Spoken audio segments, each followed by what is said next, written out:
नारी कहते हैं कि सेकेंड लाइन सिटीजन, लेकिन मैं कहता हूँ, हम सब कहते हैं, हम सब जानते हैं कि नारी नर्क का द्वार नहीं है और स्वर्ग का द्वार है। इसी बात को ये संस्था ने प्रमाण कर दिया। ये संस्था का जो भी चीफ होते हैं, चाहे सेंटर हो, चाहे गीत पाठशाला हो, चाहे सारा विश्व में जितने भी सेंटर्स है, उसका लीडर होते हैं महिलाएं और बहनें। शक्ति के बिना शिव अधूरा है, क्योंकि शिव और शक्ति दोनों का प्रभाव से ही ताकत मिलता है, ऊर्जा मिलता है। शक्ति के बिना शिव का अधूरापन हो जाता है।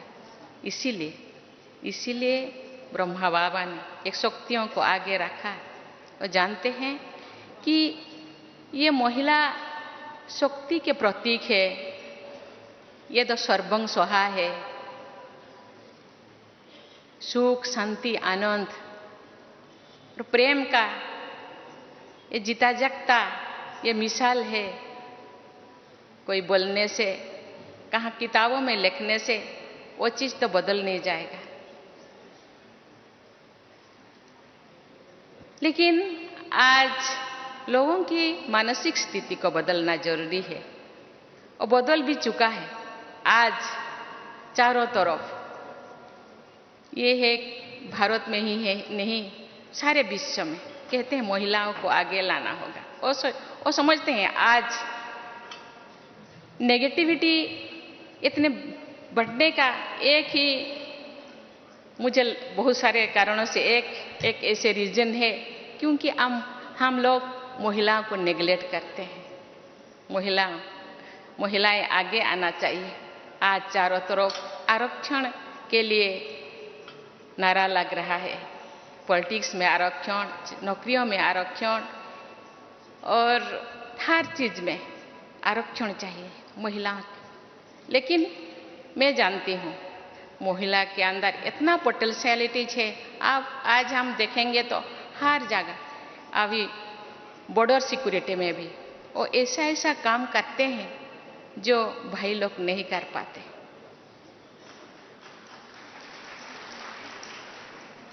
अपने आप को प्रूव करना चाहते हैं, उनके अंदर जुनून है, यस मुझे करना है, मुझे आगे बढ़ना है। किसी के पीछे, मेरे पीछे कोई रहना कोई जरूरी नहीं, मेरे अंदर पोटेंशियलिटीज है। इसीलिए आज आप देखेंगे तो सीबीएसई का रिजल्ट, कोई मेडिकल का रिजल्ट, कोई आईएएस का result, IAS, OAS, engineer, MBBS, जो भी आप रिजल्ट देखेंगे, बहनें अपने छात्राएं वो पहले जो नंबर 10 पे उनका नाम 50 से ज्यादा रहता है। अपने आप को प्रूव करना चाहते हैं, हम पीछे नहीं है, हम आगे हैं, आगे बन सकते हैं, जा सकते हैं। इसीलिए ये जो संस्था, ये जो इतने सारे संस्थाओं को एक सूत्र में बांधना, कोई बाबा के भाषा में कोई मासी का घर नहीं है। इतने लोगों को इकट्ठे करना, मानसिक परिवर्तन करना, ये केवल ये संस्था महिलाओं के नहीं, समाज के हर वर्ग, हर श्रेणी को आगे लाने के लिए वो चाहते हैं। जो समाज के सब लोग आगे बढ़ेंगे तो विश्व परिवर्तन हो सकेगा। मुट्ठी भर मानव के साथ कोई परिवर्तन नहीं हो सकता, सबको आगे लाना होगा, आगे आना होगा। इसीलिए वो युवाओं को भी आगे लाने के लिए गांव-गांव वो रैली कर रहे हैं। सब जानते हैं जितने अभी जनसंख्या वृद्धि हो रहा है, इसके साथ ही अपना अनाज का भी बढ़ावा जरूरी है। इसीलिए लोग रासायनिक सार का खाद का यूज करते हैं, लेकिन देखा गया है कि रासायनिक सार यूज करते वक्त तो हम शारीरिक रूप से इतने नया नया बीमारी आ रहा है। इसीलिए ये संस्था ने जैविक सार, ऑर्गेनिक सार यूज करके वो गांव-गांव किसानों के अंदर ये बात को फैला रहे हैं। मुझे भी मौका मिला था कि ब्लॉक में कृषि सम्मेलन जो हो रहा है उसमें शामिल होने के लोगों को समझाने के लिए ये लोग इसको अपना रहे हैं। आज सब सोच रहे हैं हमको तो उस रासायनिक सार को बंद करना है, खाद को बंद, अभी ऑर्गेनिक जो खाद को अपनाना है और उसके साथ साथ यौगिक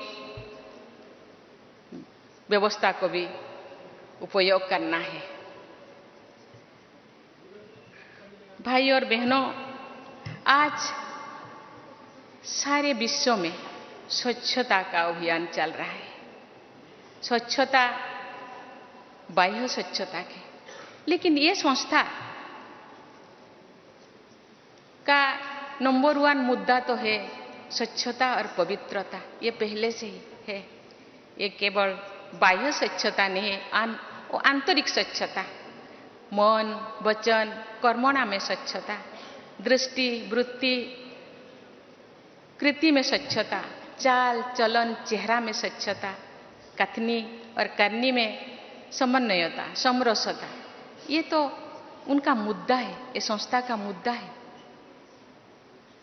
हम जब गांव जाएंगे तो बाह्य स्वच्छता के, एटमॉस्फेयर के स्वच्छता के साथ साथ अपने अंदर के स्वच्छता के बारे में भी लोगों को समझाना है। स्वच्छता तो अंदर ही ज्यादा है। इस स्वच्छता को मिटाने के लिए ये संस्था इतने दिनों से काम कर रहे हैं। मुझे पता है छोटे छोटे गांव से लेकर छोटे बड़े शहरों तक बहनें गांव-गांव जाके कैसे लोगों को समझाते हैं और उनके मानविकता को जो घट गया है उसको फिर पुनर्स्थापन करने के लिए, पुनर्स्थापित करने के लिए वो कितने मेहनत करते हैं। जो लोग इस यही संस्था से जुड़े हैं वो लोग तो परिवर्तन हो गए हैं। यही संस्था से ज़्यादा लोग कैसे जुड़े, इसीलिए हम सबको प्रयास करना होगा। हम गांव जाएंगे ऐसे तो, क्योंकि ये युग एडवर्टाइजमेंट की युग है। आज तो सिनेमा वाले भी प्रमोट करते हैं, क्योंकि लोगों के पास जाने से ही ये सोचते हैं ये तो इतने व्हाइट ड्रेस, इतने परहेज, खान पान वो परहेज है, इसीलिए लोग डांटते हैं। लेकिन हम जाएंगे, लेकिन उनको समझाएंगे कि नहीं, बहुत सहजता से, बहुत आसानी से हम इसी संस्था से जुड़ सकते हैं और इसी संस्था के जितने भी श्रीमत है उसको हम फॉलो कर सकते हैं। इनका जो ये संस्था के जो मकसद है, ये मकसद, ये लक्ष्य जो बेहतर समाज की स्थापना, मुझे लगता है हम इसी तरह प्रयास करते रहेंगे तो वो दिन दूर नहीं कि ये समाज में जरूर बदलाव आएगा। महात्मा गांधी जी का सपने राम राज्य जरूर लौटेगा। इसके लिए हम सबको, बहनें तो प्रयास कर रहे हैं, जो गृहस्थी है उनको भी प्रयास करना होगा। कहते हैं कि example is better than advice. अपने आप को एग्जाम्पल बनाना है। यस, हम कर सकते हैं। हम महाकाश पे जा सकते हैं, मिट्टी के अंदर जा सकते हैं, पानी के गहराई में जा सकते हैं। तो इतना सारा, इतने थोड़ा से काम हम नहीं कर सकते। मैं जो सेंटर से बिलोंगिंग करती हूँ, वहाँ एक बार मुझे बहन जी ने बोली, दीदी आप थोड़ा गाना गाइए। मुझे तो गाना नहीं आ रहा है, तो मैंने मुझे हिंदी गाना मुझे याद आ गया, जो खिल सके ना ओ फूल हम है, तुम्हारी चरणों के धूल हम है, दया की दृष्टि सदा ही रखना, तुम्हें हो माता पिता तुम्हें। बहन जी ने बोले, दीदी आप तो बाबा कहते हैं, बच्चे आप चरणों के धूल नहीं है, आप मेरे दिल के धड़कन है, आप तो आंखों के तारा है, आप तो मेरे दुलारी है, आप तो राजा है, राजा बेटा है। दया की दृष्टि नहीं।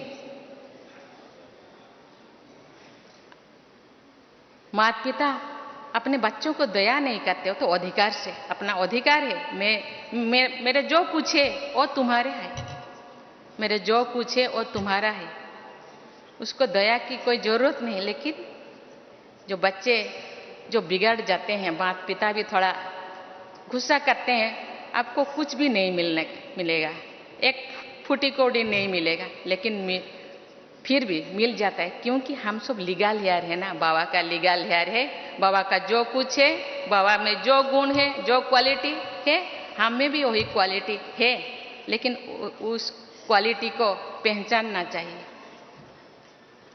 और खुद उसको प्रयोग करने के साथ साथ दूसरों को भी। बाप कहते हैं आप जो कर रहे हैं ना, दूसरे आपको जो फॉलोअर्स है दूसरे भी वही करते हैं, इसीलिए आपको भी चाल चलन चेहरा में शुद्धता आना चाहिए, आपका वृत्ति में शुद्धता आना चाहिए, तो आपका फॉलोअर्स में भी आपके जो करते हैं वो जरूर करेंगे और विश्व का परिवर्तन जरूर होगा। इसके लिए हम सबको मेहनत करना पड़ेगा, ज़्यादा मेहनत की जरूरत नहीं है, सोच को थोड़ा बदलना पड़ेगा। हम अपने आप को जितने भी नकारात्मक सोच है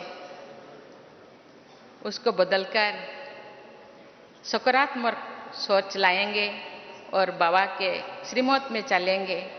बाबा कहते हैं ये विश्व ये कंटे के जंगल है, इस कंटे के जंगल को फूल के जंगल बनाना है तो थोड़ा बहुत तो मेहनत तो करना पड़ेगा।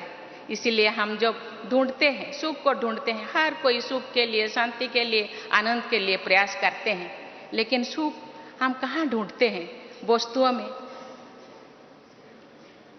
वस्तुओं में सुख ढूंढते हैं, लेकिन वो सुख तो स्थायी नहीं है, लेकिन स्थायी सुख अपने अंदर है, उसको ढूंढना है। तो इसके लिए जो हर किसी के लिए, जैसे भगवान ने जो क्रिएट किए हैं, जितने भी प्लैनेट है, अपने अपने अपने अपना कक्षा में चलते हैं, स्कूल में हम दाखिला लेते हैं, स्कूल का भी कोई अनुशासन है, उनका भी कोई नीति नियम है, गवर्नमेंट जो चलता है कॉन्स्टिट्यूशन के नीति नियम के अनुसार चलता है, इसीलिए अपने आप का भी एक कॉन्स्टिट्यूशन बनाना चाहिए। मुझे कैसा जीना है, मुझे ऐसा जीना है कि मुझे देखकर बोले कि यस ये जो कर रहे हैं अच्छा कर रहे हैं, इसीलिए इतने फॉलोअर्स है। लेकिन इसी बात को, इसी मैसेज को लेकर के हमको गांव को जाना होगा, लोगों के पास जाना होगा, जरूर परिवर्तन होगा और राम राज्य जो सपना है महात्मा गांधी का वो जरूर वो पूर्ण होगा। और इस संस्था जो रूहानी संस्था जो पुनर्स्थापन, जो मूल्यों का जो पुनर्स्थापन करने के लिए जो सोच रहे हैं, आज चारों तरफ जितने भी यूनिवर्सिटीज है, यूनिवर्सिटी में आज वैल्यू एजुकेशन के बारे में सोचते हैं। आज थोड़ा बच्चे ये दुनिया के ये चाकचक्यों को देखकर थोड़ा रास्ता भूल गए, उनको रास्ता दिखाना हम सब का काम है। इसीलिए मैं तो गवर्नर तो चांसलर होते हैं, अपना जो स्टेट में 5 यूनिवर्सिटीज है मूल्य एजुकेशन या वैल्यू एजुकेशन के लिए, शायद नेक्स्ट अपना एकेडमिक सेशन से वो शुरू करेंगे और जरूर ये बदलाव आएगा। ये जो गीत है हम होंगे कामयाब एक दिन, जरूर हम होंगे कामयाब। ओम शांति।